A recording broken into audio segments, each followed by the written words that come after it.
experimentally. Okay. So guys, my name is CM Dikshit and now I am going to discuss about a new topic, that is rate law expression. How will it express? Rate law को कैसे हम express करते हैं, तो इसको पढ़ते हैं हम. इससे पहले लेक्चर्स में हमने पढ़ा what is the rate of reaction and factors affecting the rate of reaction, कौन कौन से फैक्टर्स रेट ऑफ रिएक्शन को अफेक्ट करते थे, तो उन सबको पढ़ा था हमने. टेम्परेचर पढ़ा, कैटलिस्ट पढ़ा, प्रेशर पढ़ा, इसे पढ़ लिया था हमने. उसके बाद में हम पढ़ेंगे रेट लॉ को कैसे हम एक्सप्रेस करते हैं, तो इसको कंटिन्यू करते हैं गाइस. इसकी डेफिनेशन हमने यहाँ पे लिख दी है, जो स्टेटमेंट है इसका. स्टेटमेंट क्या है? The experimental expression of rate of reaction. Rate of reaction का जो एक्सपेरिमेंटल एक्सप्रेशन है, that is the important point, experimental expression. Okay, in terms of the concentration of reactant, reactant के कंसंट्रेशन के term में, ओके, is known as the rate law. इसको बोलते हैं रेट लॉ. फिर से पढ़ते हैं. The experimental expression of rate of reaction in terms of the concentration of reactant is known as rate law. Okay, अब इसको कैसे लिखते कैसे हैं, उस चीज को लिखा गया यहाँ पे. It in this expression the rate of reaction is proportional to the product of molar concentration of the reactant with each term raised to a power that has to be found experimentally. मतलब इसका समझते हैं. जैसे कि हम मतलब तब समझेंगे जब हम एक्सपेरिमेंट करके बताएंगे आपको. तो एक एग्जांपल लेकर यहाँ पे करते हैं हम. जैसे एक रिएक्शन लिया हमने, this is A plus B. A plus B gives a product. कोई भी प्रोडक्ट होगा, उससे हमें मतलब नहीं यहाँ पे. अब A और B का हम यहाँ पे कुछ स्टोइचियोमेट्रिक कोएफिशिएंट ले लेते हैं, that small a small b. Small a and small b are the stoichiometric coefficient of a and b. Okay. So अब इसका लिखते हैं रेट लॉ. रेट लॉ क्या होता है, रेट लॉ कैसे लिखेंगे? तो अकॉर्डिंग टू द स्टेटमेंट क्या लिखेंगे हम? Molar concentration. मोलर कंसंट्रेशन का मतलब क्या है, जिसको एक्टिव मास के ब्रैकेट में लिखते थे हम. तो रेट क्या होता है? According to this concept, rate is directly proportional to the product of molar concentration of reactant. reactant क्या हमने लिया? एक तो A लिया, उसका मोलर कंसंट्रेशन, A का मोलर कंसंट्रेशन, एंड इसका प्रोडक्ट का मतलब उसका मल्टीपल लिया हमने किसके साथ में? दूसरे वाले B रिएक्टेंट के साथ में. और इस मल्टीपल को लगाने की कोई यहाँ पे नीड है नहीं. So this is the product of molar concentration of reactant. ठीक है.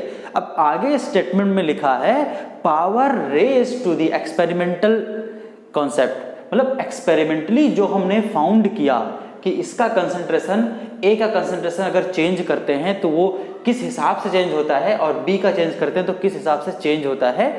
तो उसके बेसिस पे जो एक्सपेरिमेंटली फाउंड हुआ, एक्सपेरिमेंटली जो देखा गया, तो उनकी पावर्स को यहाँ पे हम रेज कर देते हैं. ठीक है. तो A की पावर हमने मान लिया x और B की पावर मान लिया y. ठीक है. अब x और y ही क्यों माना? आपने क्लास 11th में पढ़ रखा होगा कि यहाँ पे जो हमने x और y लेते हैं वो लेते हैं स्टोइचियोमेट्रिक कोएफिशिएंट. स्टोइचियोमेट्रिक कोएफिशिएंट हमने इसलिए नहीं लिया because these are the fix value, these are not experimental expression. Experimental, but in the case of rate law, x and y are the experimental exponents which may be equal to the may or may not be equal to the stoichiometric coefficient. इसके बराबर हो भी सकते हैं और नहीं भी हो सकते हैं. तो यहाँ पे लिख देते हैं हम. यहाँ पे ये तो आपका आ गया rate. here x and y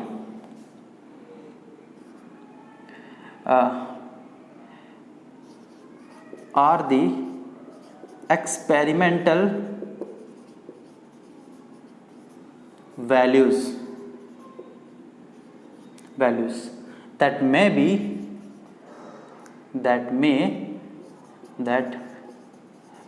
or may not be same, may not be equal to the लिख देता हूं मैं, may not be equal to the stoichiometric coefficients, और वो कोएफिशिएंट कौन से हैं, a comma small b. a and b are the stoichiometric coefficient for this reaction and x and y are the experimental components. These are the experimental components. तो हमें यहाँ पे करना क्या है, यहाँ पे हम एक्सपेरिमेंटल कंपोनेंट लेंगे किसके केस में, इन the case of rate law. Rate law के अकॉर्डिंग हम स्टोइचियोमेट्रिक कोएफिशिएंट को हम कंसीडर नहीं करते यहाँ पे. सो these experimental values may or may not be equal to the a and b. okay, so अब हम इसको, अगर हम यहाँ पे प्रोपोर्शनलिटी कांस्टेंट, प्रोपोर्शनलिटी को हटाते हैं तो एक कांस्टेंट यहाँ पे हमें यूज करना पड़ता है. So rate is equal to the K molar concentration of a to the power x and molar concentration of b to the power y. So here a new symbol k. What is K? K is the rate constant. Rate constant. ठीक है. अब इस rate constant को हम समझते हैं. What is the rate constant? तो इसको मैं रेट कांस्टेंट को आगे बढ़ाऊंगा, आप स्क्रीनशॉट लेकर के आगे बढ़ता हूं मैं. ठीक है.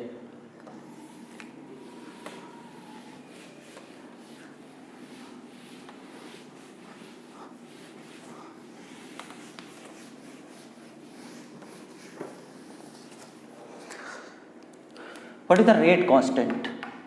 Rate constant. Okay, rate constant क्या होता है? तो एक इक्वेशन लेते हैं गाइस हम. यहाँ पे इक्वेशन ले लिया हमने, जैसे कि a प्लस का b. a plus b gives c plus d. a plus b gives c plus d. And इनके जो स्टोइचियोमेट्रिक कोएफिशिएंट उसको हमने ले लिया यहाँ पे n1 एंड n2. इसका ले लिया हमने m1, इसका ले लिया m2. ठीक है, ये एक क्वेश्चन लिया हमने, इसमें हमने स्टोइचियोमेट्रिक कोएफिशिएंट भी इसके ले लिए. अब इसके लिए हम क्लास 11th में जाते हैं. तो क्लास 11th में हमने पढ़ा था लॉ ऑफ मास एक्शन. तो लॉ ऑफ मास एक्शन पढ़ते हैं अकॉर्डिंग टू द रेट. यहाँ पे लिखते हैं rate according to law of mass action.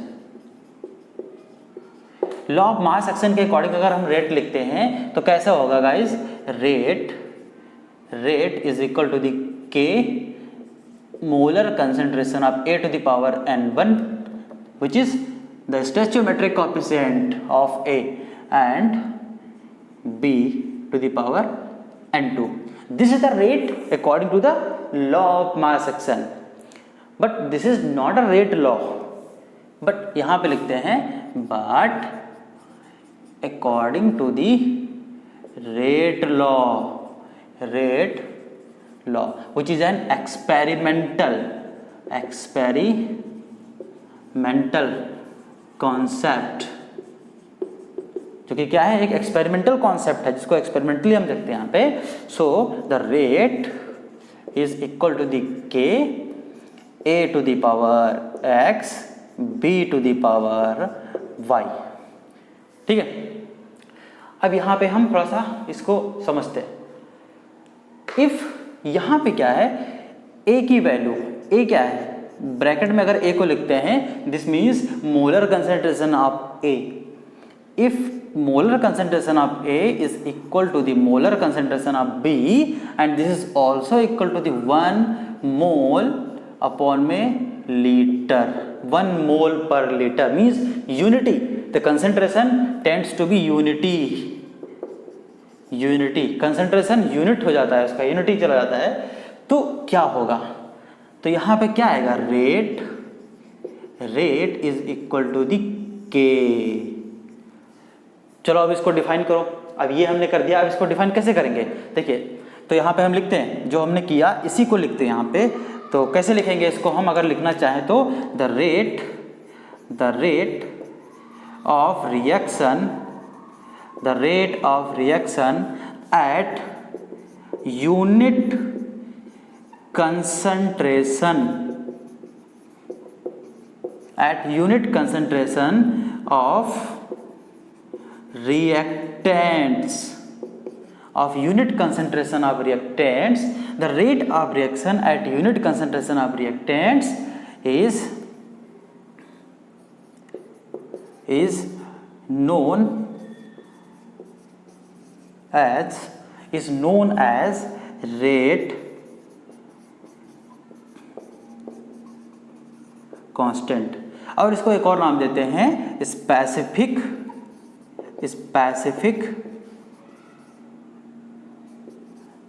Rate of reaction, या स्पेसिफिक रिएक्शन रेट भी इसको बोलते हैं। ओके, अब यहाँ पे जो K की वैल्यू है, जो K की वैल्यू है मीन्स रेट कांस्टेंट की वैल्यू, और कांस्टेंट हम बोलते हैं जिस चीज़ को उसकी वैल्यू चेंज नहीं होती, बट इसकी वैल्यू जो है वो कुछ फैक्टर्स पे डिपेंड करती है। अब किस पे डिपेंड करती है, तो यहाँ पे हम लिख देते हैं रेट कांस्टेंट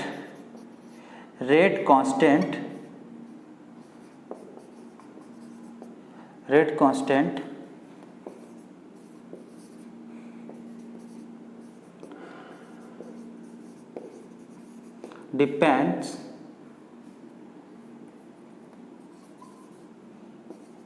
on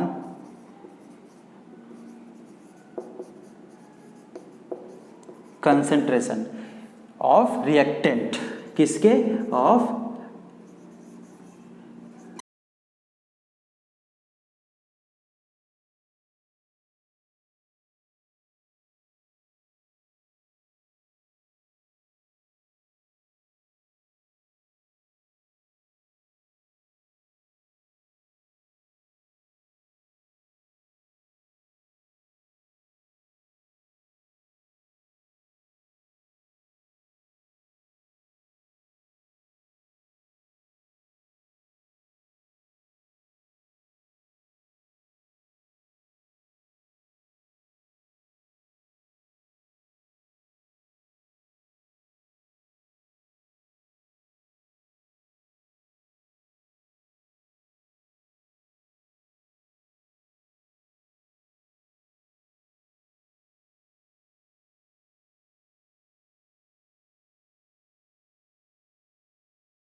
कांस्टेंट है वो रिएक्टेंट के कंसंट्रेशन को अगर हम चेंज करेंगे तो उससे उस पर कोई फर्क नहीं पड़ेगा, but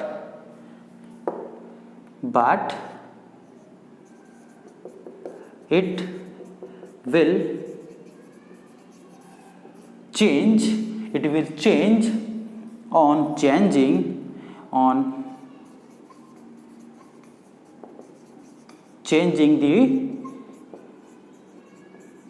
temperature, and also depends on presence of catalyst. अच्छा, तो केवल दो ऐसी चीजें हैं, दो ऐसे फैक्टर हैं जिन पे हमारा रेट कांस्टेंट जो है वो डिपेंड करता है, and that are temperature and catalyst. तो टेम्परेचर और कैटलिस्ट पे केवल डिपेंड करता है, और कंसंट्रेशन को अगर हम चाहे बढ़ा दें चाहे कम कर दें उसको, उस पर उसका रेट कांस्टेंट पे कोई फर्क नहीं पड़ेगा, कोई भी चेंज नहीं करेगा उसको। सो this is the rate constant. अब इसके बाद हम कंटिन्यू करेंगे कि रेट ऑर्डर ऑफ रिएक्शन क्या होता है। तो ऑर्डर ऑफ रिएक्शन पढ़ेंगे, वो काफ़ी हद तक इससे मिलता जुलता है, तो हम इसी चीज़ को हम थोड़ा सा और अच्छे समझते हैं। यहाँ पे हमें जो ध्यान देना है वो हमें एक्सपेरिमेंटल रेट लॉ पे ध्यान देना है, क्योंकि इसी का आगे हम यूज करने वाले हैं अब ऑर्डर ऑफ रिएक्शन में। तो इसको मैं मिटाने जा रहा हूँ guys.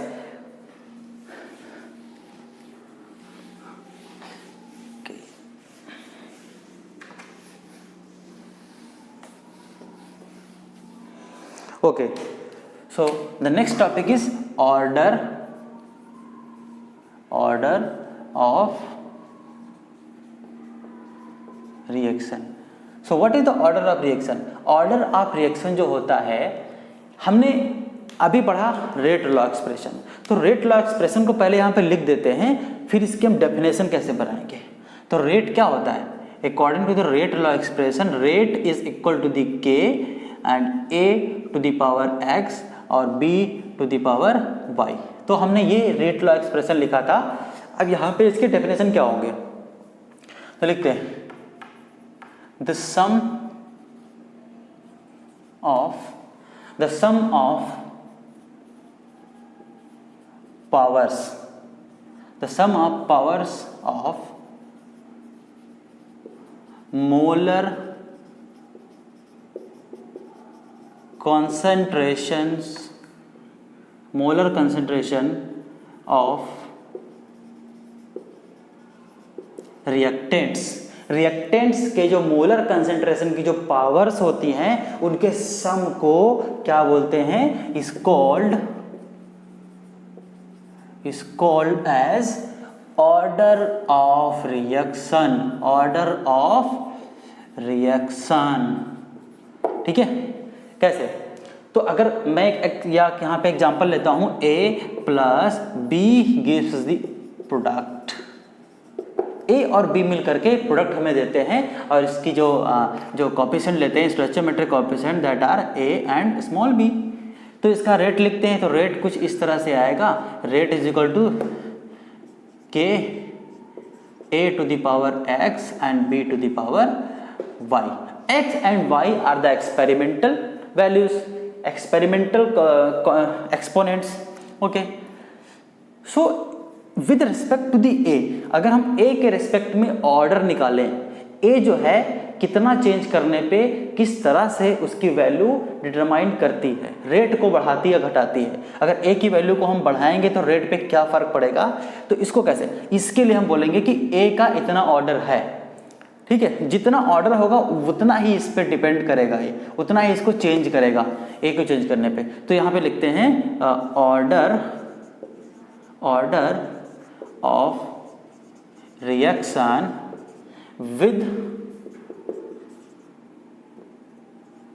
with respect to A के रेस्पेक्ट में अगर ऑर्डर ऑफ रिएक्शन लिखेंगे दैट इज X।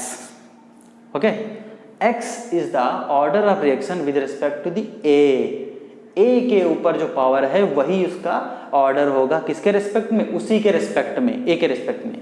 अब इसी तरह से B का लिखते हैं, order of reaction with respect to B। A के रेस्पेक्ट में निकाला तो B के रेस्पेक्ट में क्या होगा, Y। Okay, this is not the overall order of reaction. अब निकालेंगे overall order of reaction. So the overall order of reaction equal to the x plus y which is equal to the n is the order of reaction, overall order of reaction को हम n से denote कर सकते हैं। ठीक है, तो x and y हमने डेफिनेशन में क्या लिखा, the sum of powers of molar concentration. Molar concentration की जो पावर्स होती है उनके सम को हम बोलते हैं उसका order of reaction which is overall order of reaction. But किसी पर्टिकुलर रिएक्टेंट के रेस्पेक्ट में निकालेंगे तो वो उसी की पावर होगी, ये चीज़ हमें ध्यान रखना है। ठीक है, अब ये ऑर्डर ऑफ रिएक्शन जो होता है इसके बारे में एक दो पॉइंट्स हैं जो हम लिख देते हैं यहाँ पे, इंपॉर्टेंट पॉइंट हैं। Order of reaction is an experimental concept.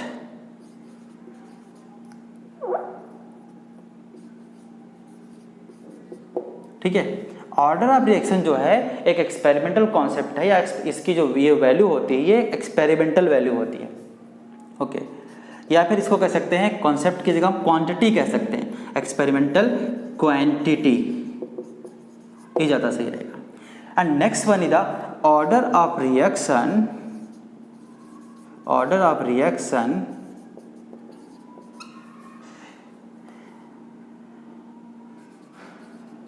may be 0,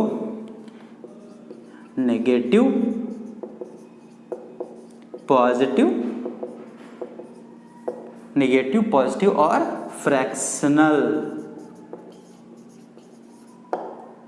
ठीक है, फ्रैक्शनल वैल्यू मतलब क्या है, जो ऑर्डर ऑफ रिएक्शन होता है वो 0 भी आ सकता है, नेगेटिव में भी आ सकता है, पॉजिटिव में भी आ सकता है और फ्रैक्शन में भी आ सकता है। किसी केस में भी आ सकता है, 0, नेगेटिव, पॉजिटिव और fraction like 3/2, 1/2, 3/4 like this. Okay, so this is all about the order of reaction.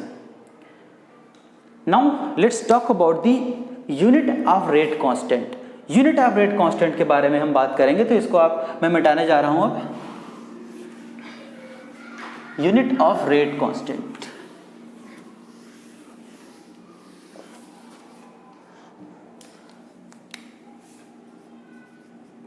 Unit of rate constant and rate constant denoted by the के से हमने डिनोट किया था रेट कांस्टेंट को, इसकी यूनिट निकालेंगे। तो guys rate is equal to क्या होता है, के इंटू कंसंट्रेशन की पावर n ले लिया हमने।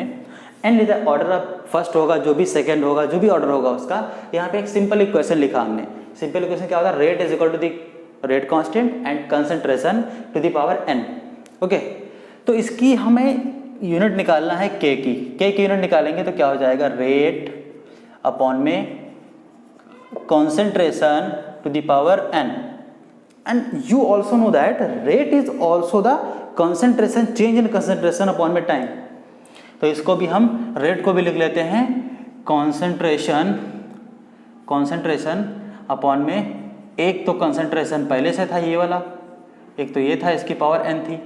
अब इसकी कोई पावर नहीं है तो कंसंट्रेशन अपॉन में time -1, concentration by time -1 this is the rate. Okay, अब क्या करते हैं, एक कंसंट्रेशन की पावर ऊपर है जिसकी पावर है 1 है, और नीचे जो कंसंट्रेशन उसकी पावर n है। तो अगर इस कंसंट्रेशन को ऊपर लेके जाएंगे तो पावर कितनी क्या हो जाएगी, कंबाइन करके 1 - n। तो यहाँ पे लिख देते हैं k is equal to the concentration to the power 1 - n and t to the power -1 थी तो उसको नीचे लेके आएंगे, t की पावर प्लस हो जाएगी टाइम। अब इसकी यूनिट लिख दो, कंसंट्रेशन की क्या होती है, मोल अपॉन में litre to the power 1 minus का n अपॉन में टाइम की पावर होती है सेकेंड। ठीक है, तो k टाइम की यूनिट होती है सेकेंड, तो k इज इक्वल टू मोल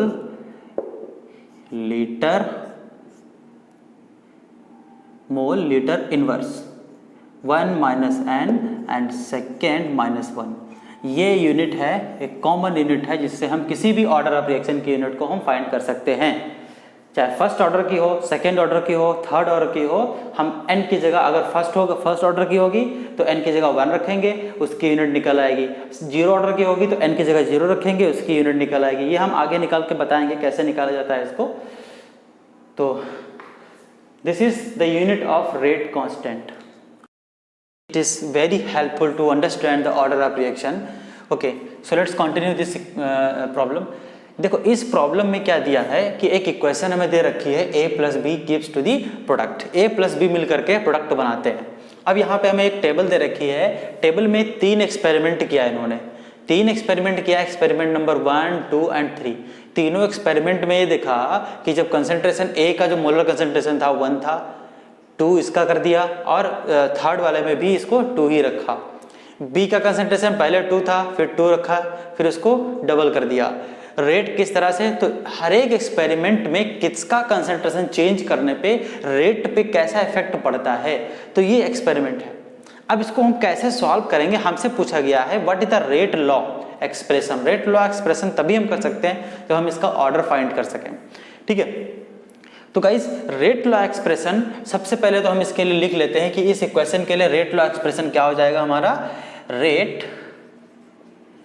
यहाँ पे लिख देते हैं, ये सॉल्यूशन है, ये सॉल्यूशन हम इसका करने लगे। Rate is equal to the K a to the power x and b to the power y and this gives the equation number 1। इसको हमने क्वेश्चन नंबर 1 मान लिया। ठीक है, अब क्या करते हैं, एक एक एक्सपेरिमेंट की इक्वेशंस को हम इसके अकॉर्डिंग, रेट लॉ के अकॉर्डिंग हम यहाँ पे नोट कर लेते हैं। तो रेट R1, रेट को R1 बोलते हैं, R1 means for the experiment number 1 is equal to the K तो सेम रहेगा, एक पर्टिकुलर रिएक्शन के लिए के की वैल्यू सेम रहेगी क्योंकि कंसंट्रेशन पे के की वैल्यू डिपेंड नहीं करती। एंड A की पावर x, और A की जगह क्या लिखेंगे हम, A की जगह हम उसका कंसंट्रेशन लिखेंगे जो एक्सपेरिमेंट नंबर 1 में था, दिस इज 1। B की जगह क्या लिखेंगे, उसका कंसंट्रेशन जो कि एक्सपेरिमेंट नंबर 1 में था, और वो क्या था 2, और इसकी power y, this is equation number 2। इसको हमने इक्वेशन नंबर 2 मान लिया। अब इसी तरह से एक्सपेरिमेंट नंबर 2 का लिखते हैं, इसको मैंने लिख लिया। एक्सपेरिमेंट नंबर 2 के लिए R2 लिख लेते हैं। उस R2 क्या होगा K, और 2 में A की वैल्यू है 2 टू द पावर x, और B की वैल्यू भी 2 है, तो B y, this is equation number 3। Okay, अब थर्ड वाले एक्सपेरिमेंट का लिखते हैं, इसका लिख लिया, थर्ड का लिखते हैं, दिस इज R3। तीसरा वाला रेट K, थर्ड में A का कंसंट्रेशन कितना है, 2 दिया है, 2 की पावर x। B का कितना दिया है, B का कंसंट्रेशन दिया है 4 की पावर y। ठीक है, और ये हो गया क्वेश्चन नंबर 4। अब यहाँ पे जो R1, R2 और R3 हैं, इनको, इनकी वैल्यू भी हमें गिवन है, तो इनको भी हम R1, R2, R3 ना लिख करके इनकी वैल्यू पुट कर ले यहाँ पे, this is 4 and this is 4 and this is 16। तो ये हमें कुछ इक्वेशंस मिल गई, चारों इक्वेशंस। अब हमें इसको कैसे सॉल्व करना है, देखिए गाइज, तो सॉल्व करने के लिए हमें इस टेबल में जाना पड़ेगा। तो टेबल में हमें पहले क्या करना पड़ेगा, स्टेप नंबर 1, देखो स्टेप नंबर 1 में हम क्या करेंगे, वो दो एक्सपेरिमेंट को चूज करेंगे जिसमें किसी A या B में से किसी एक का कंसंट्रेशन चेंज हो रहा हो। हम केवल उन दो इक्वेशन को चूज करेंगे।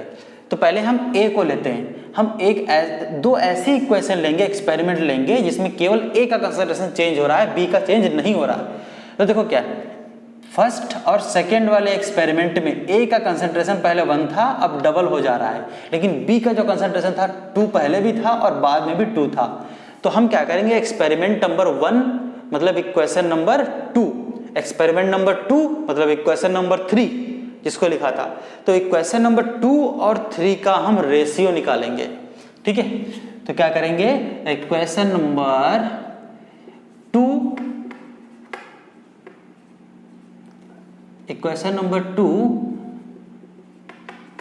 डिवाइड बाई 3, 2 को 3 से डिवाइड कर देंगे। ठीक है, तो 2 क्या है, 2 इक्वेशन नंबर 2 क्या है, हमने लिया 4 अपॉन में 4 इक्वल टू क्या दिया है, k 1 to the power x और 2 to the power y upon में k 2 to the power x and 2 to the power y। ठीक है, देखो इन दो इक्वेशंस को हमने इनका रेशियो निकाल लिया, तो अगर यहाँ पे हम लगा देते हैं तो ये हम रेशियो निकाल लेंगे। ठीक है, अब इसको सॉल्व करते हैं। कैसे करेंगे सॉल्व, 4 से 4 कट गया, k से k कट गया, क्या बचा, इधर बच गया 1, इधर क्या बचा 2 की पावर y और 2 की पावर y कैंसिल हो जाएंगे आपस में, क्या बचेगा 1 अपॉन में 2 टू द पावर x बचेगा, 1/2 की पावर x। और आप लोग मैथ अगर पढ़े हैं तो आपको पता होगा किसी नंबर की पावर 0, चाहे 1/2 हो चाहे 1 की पावर 0 हो, किसी की पावर 0 हो तो उसकी वैल्यू 1 होती है, उसकी वैल्यू 1 के बराबर होती है। किसी चाहे जितना बड़ा नंबर हो, अगर उसकी पावर 0 है तो उसकी वैल्यू 1 होती है। तो क्या इस 1 को हम क्या इस तरह से नहीं लिख सकते, क्या हम इस तरह से नहीं लिख सकते, 1/2 की पावर 0 लिख सकते हैं, तब भी तो 1 ही आएगा। तो इसको हम इधर क्या हो गया 1/2 की पावर x था, तो अब इन दोनों को कंपेयर कर लो, इसको कंपेयर कर लो, सो x यहाँ पे क्या आएगा, x is equal to 0, x की वैल्यू हमें आ गई 0। ठीक है, x की वैल्यू 0 मिल गई। अब हम दूसरा स्टेप में लेते हैं, मतलब स्टेप नंबर 2। स्टेप नंबर 2 में क्या करेंगे हम? स्टेप नंबर 2 में अब ऐसी दो एक्सपेरिमेंट्स को चूज करेंगे जिसमें a की वैल्यू तो सेम है, b की वैल्यू चेंज हो रही है, b का कंसंट्रेशन हम चेंज कर रहे हैं। तो देखो एक्सपेरिमेंट नंबर 2 और 3 में a की वैल्यू सेम है, चेंज नहीं हो रही है, लेकिन b की वैल्यू 2 से 4 हो जा रही है।